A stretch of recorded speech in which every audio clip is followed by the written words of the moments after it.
Graça e paz de Jesus, meus irmãos. Estamos dando sequência aqui, então, à carta de Romanos. Estamos aqui já no capítulo 3. E eu quero gravar aqui. Estou fazendo uma série de gravações e a gente tem postado aí para edificar a vida dos irmãos e para ler junto, né? Fazer um momento de devoção ao Senhor na leitura da palavra. E eu quero que você abra sua Bíblia aí, onde você está, em Romanos 3. E vamos ler junto. Vamos falar um pouquinho sobre essa carta aqui, essa parte da carta aqui, onde o Senhor ele fala sobre a condição de Israel, a fidelidade de Deus, né? Todos estão debaixo do pecado, ele fala sobre isso. Ele também fala aqui sobre a justificação, né? Pela fé, né? Pela graça e pela fé. Então vamos falar só um pouquinho sobre isso. Amém? Vou iniciar a leitura aqui então, Romanos 3:1. Me acompanhe. Qual é então a vantagem do judeu? Olha a pergunta aqui do Paulo respondendo algumas objeções aqui. Ou qual a utilidade da circuncisão? Bom, muita, sob todos os aspectos, principalmente porque aos judeus foram confiados os oráculos de Deus. E então, ele pergunta, se alguns não creram, será que a... Deixa eu dar um pause aqui, irmãos, só para aí mutar aqui para não chegar a mensagem. Então, se alguns não creram, será que a incredulidade deles anulará a fidelidade de Deus? De modo nenhum, Paulo está dizendo, seja Deus verdadeiro e todo ser humano mentiroso, como está escrito, para que sejas justificado nas tuas palavras e venhas a vencer quando fores julgados. Mas se a nossa injustiça evidencia a justiça de Deus, o que diremos? Seria Deus injusto por aplicar a sua ira? É uma boa pergunta. Seria Deus injusto, irmãos, por aplicar a sua ira diante daqueles que estão pecando contra Deus? Falo em termos humanos. É claro que não, Paulo está dizendo. Do contrário, como Deus julgará o mundo, então? E se a minha mentira faz com que aumente a verdade de Deus para a sua glória, por que ainda sou condenado como pecador? E por que não dizemos, como alguns caluniosamente afirmam que o fazemos? Pratiquemos o que é mal para que venha o que é bom. A condenação desta é justa. No verso 9, ele diz assim, então todos somos pecadores, ele está dizendo, né? Todos estão debaixo do pecado. Então Paulo, na primeira parte aqui, ele está falando, né, sobre algumas dúvidas, né, respondendo algumas dúvidas sobre o valor de ser judeu, né, ser judeu e ter lei e ter a lei foi uma grande vantagem, pois eles receberam então a palavra de Deus primeiro, escrever a maldade humana ou a falta de fé de alguns não mudam e nem anulam, né, a fidelidade de Deus, nunca vai anular. Deus, então, continua sendo justo e verdadeiro com seus julgamentos. E agora ele vai falar aqui sobre todos estão debaixo, né, do pecado. Olha só, todos somos pecadores. Então, vou aproximar da câmera aqui e vou dizer para você, ó, você é pecador, eu sou pecador. Então, todos somos pecadores e carecemos da graça de Deus. Que se conclui, temos nós alguma vantagem? Ele diz não, de forma nenhuma, pois já temos demonstrado que todos, tanto judeus como gregos, estão debaixo do pecado, como está escrito. Não há justo nenhum sequer, não há quem entenda, não há quem busque a Deus. Todos se desviaram e juntamente se tornaram inúteis. Não há quem faça o bem, não há nenhum sequer. A garganta deles é sepulcro aberto, com a língua engano, o veneno de víbora está nos seus lábios. A boca eles a têm cheia de maldição e amargura. Os seus pés são velozes para derramar sangue, nos seus caminhos há destruição e miséria, eles não conhecem um caminho de paz, não há temor de Deus diante dos seus olhos. Eu vou dizer para você, meu irmão, minha irmã, o que está faltando na igreja brasileira, na igreja hoje, nossa, aqui do Brasil, é temor a Deus. Somos muito rápidos em julgar, como disse o apóstolo Paulo aqui, né, um pouco antes, nós não devemos julgar, né? Então, os capítulos anteriores que nós lemos, e vou dizer para vocês, tá? A gente precisa olhar com um olhar espiritual as coisas. Nós precisamos viver isso, viver a palavra, né? Segurar a língua. use a sua boca para pregar o evangelho. Ora, sabemos que tudo o que a lei diz é dito aos que vivem sob a lei, para que toda boca se cale, todo o mundo seja culpável diante de Deus. Porque ninguém será justificado diante de Deus por obras da lei, pois pela lei vem o pleno conhecimento do pecado. A lei de Deus revela o nosso pecado. É isso que Paulo está dizendo. E seguindo aqui para o final, nós vamos falar então, Paulo falou aqui, foi o que eu escrevi, Paulo prova que tanto judeus quanto pessoas de outros povos gentios são maus por natureza. Tomar um cafezinho? Nós estamos tomando um cafezinho aqui também.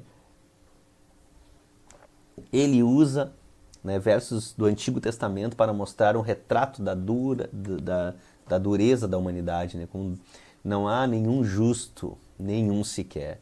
Ninguém busca a Deus por conta própria. A verdade é essa. Eu não queria buscar a Deus. O Senhor me encontrou onde eu estava.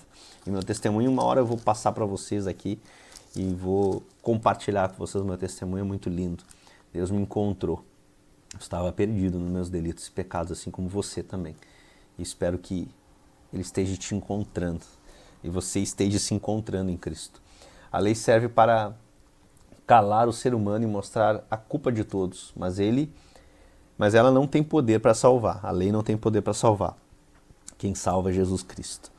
Se você crer e for batizado, será salvo. É isso que a palavra de Deus diz.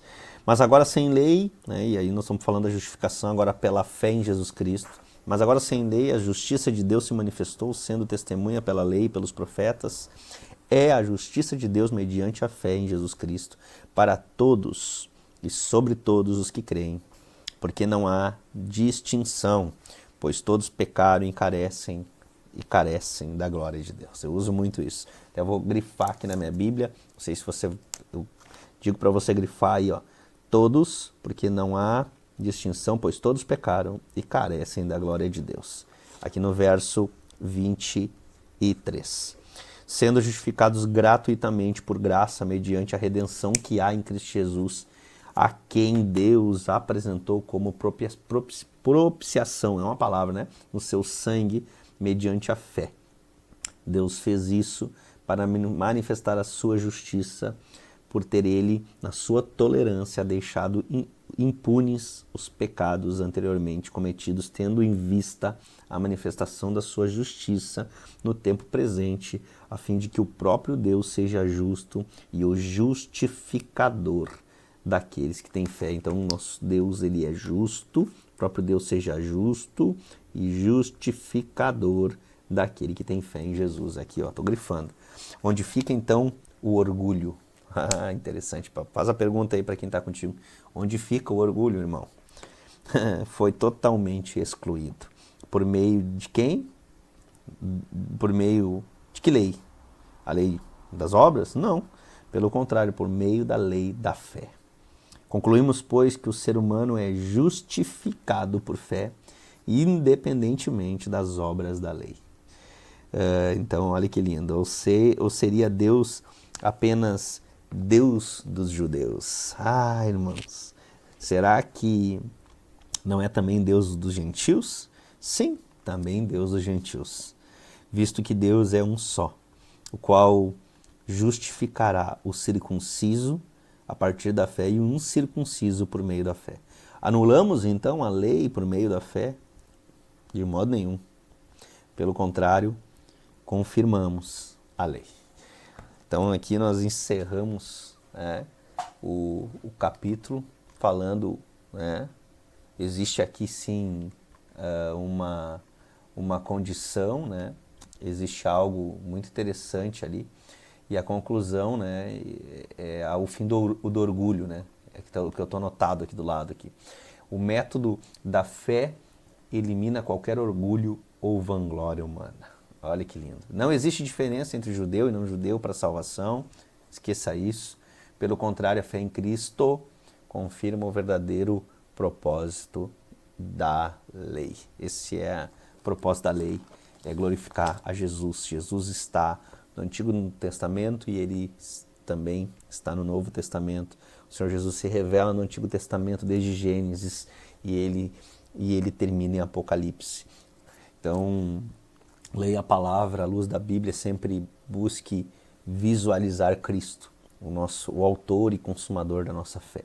Aquele que era, aquele que é e aquele que há de vir, o Senhor Jesus, o justificador do pecado, aquele que justifica o pecador. Olha que coisa linda.